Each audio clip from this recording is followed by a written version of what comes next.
Imagine this. You are lying on an operating table. Bright surgical lights are shining above you. You can hear the quiet movement of doctors and machines around you. A person places a mask over your face, or a small needle delivers medicine into your arm. The anesthesiologist looks at you and says, "Take a deep breath and start counting backward from 10. You begin counting.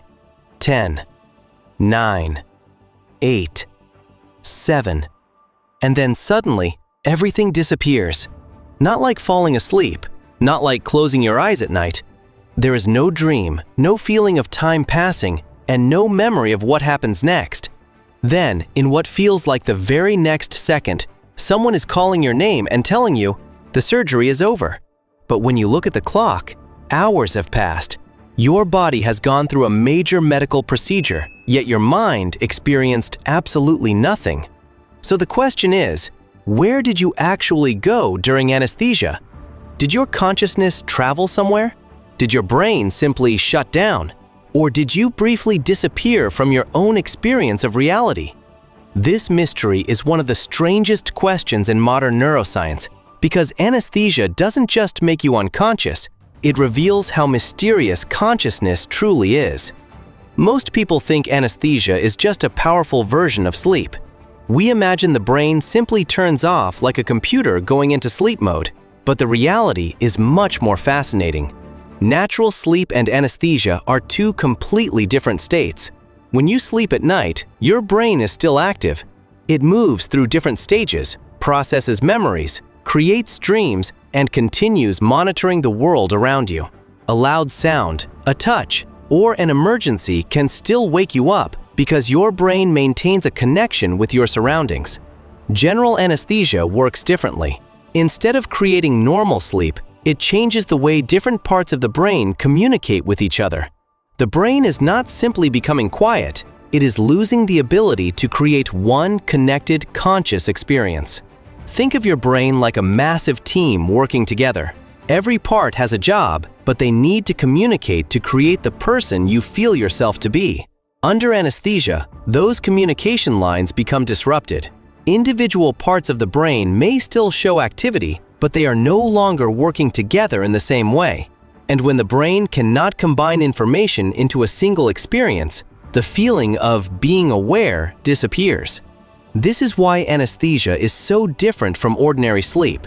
It doesn't just make you rest, it temporarily changes the very process that creates your experience of reality. To understand what really happens during anesthesia, we have to look deeper inside the brain. Your brain is not a single machine with one consciousness button. It is a network of billions of nerve cells constantly sending signals, sharing information, and creating your thoughts, memories, emotions, and sense of self. Every moment you experience the world, seeing a face, hearing a voice, feeling pain, or even realizing that you exist, is created by countless brain regions working together. General anesthesia affects this teamwork. The medicines used during surgery interact with specific systems in the brain, reducing the ability of different regions to exchange information properly. It's not like someone pulls a power cable and turns the entire brain off. Instead, it's more like a city where the lights are still on in some buildings, but the roads connecting everything together have suddenly stopped working. Information may still exist inside different areas, but it can no longer be combined into the complete experience we call consciousness. This explains one of the strangest parts of anesthesia, the complete disappearance of time. A surgery lasting 5 hours can feel exactly the same as a procedure lasting 5 minutes. There is no waiting, no boredom, no feeling of time moving slowly. From your perspective, the moment you lose consciousness and the moment you wake up are connected instantly, almost like someone edited out an entire section of a movie. This happens because your brain is not only responsible for experiencing moments, but also for creating memories of those moments. During anesthesia, many of the systems involved in forming new memories become heavily suppressed. Even if the brain receives small amounts of information, it often cannot store those experiences in a way that your future self can remember. This is why patients usually wake up with no sense that any time has passed. The strange part is that your body continues functioning the entire time. Your heart beats, your lungs work, your cells stay active, and your brain continues producing electrical activity. Yet the part of you that experiences the world, the conscious observer, seems to temporarily vanish. But this raises an even deeper question. If the brain is still alive and active, where does you actually go? Scientists are still trying to fully understand this mystery. Some researchers believe consciousness depends on the brain's ability to connect information into a unified experience. When anesthesia interrupts those connections, consciousness disappears. Not because the brain is destroyed, but because the process that creates awareness is temporarily interrupted. This is one reason anesthesia has become such an important tool for studying the human mind. It gives scientists a rare opportunity to observe what happens when consciousness disappears and returns.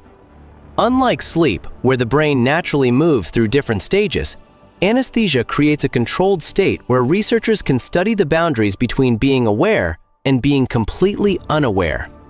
And perhaps the strangest discovery is this.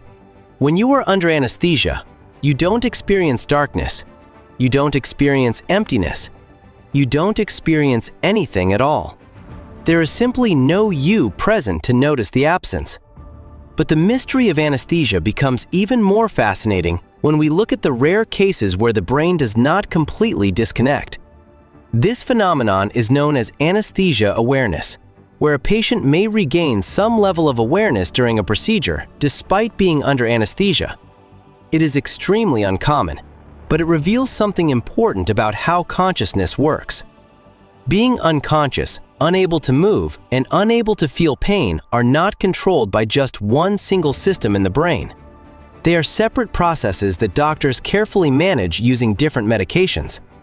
In rare situations, a person may experience small fragments of the outside world, such as hearing voices, feeling pressure, or having a vague sense that something is happening.